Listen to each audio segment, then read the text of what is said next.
Welcome to crazy Kanishka.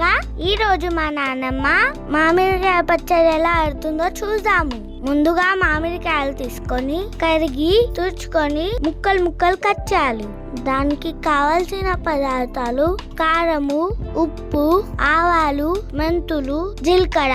ఒక గిన్నెలో మామిడికాయలు తీసుకొని ఉప్పు కారము కలిపి పెట్టాలి. ఒక ప్యాన్ లో మెంతులు, జీలకర్ర, ఆవాలు వేగించుకొని పొడి చేసి పక్కన పెట్టుకోవాలి. ఒక మరో గిన్నెలో పల్లీల నూనె పోసి అందులో ఆవాలు, జీలకర్ర, వెల్లుల్లి దంచి వేయాలి. ఇది చల్లారే వరకు పక్కన పెట్టుకోవాలి. ముందు పొడి చేసుకున్న పొడిని మామిడికాయలో కలుపుకోవాలి. ఇవన్నీ కలిపిన తరువాత చల్లారిన పోపు నూనెను అందులో వేసి కలిపేయాలి.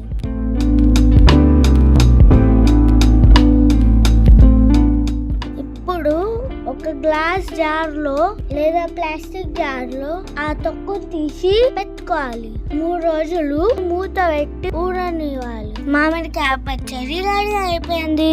వేడి వేడి అన్నంలో నెయ్యి వేసుకొని ఈ మామిడికాయ పచ్చడితో తింటే ఎంతో రుచిగా ఉంటుంది. మా నాన్నమ్మ చేసిన తొక్కు మీ అందరికి నచ్చితే మీరు కూడా ట్రై చేయండి.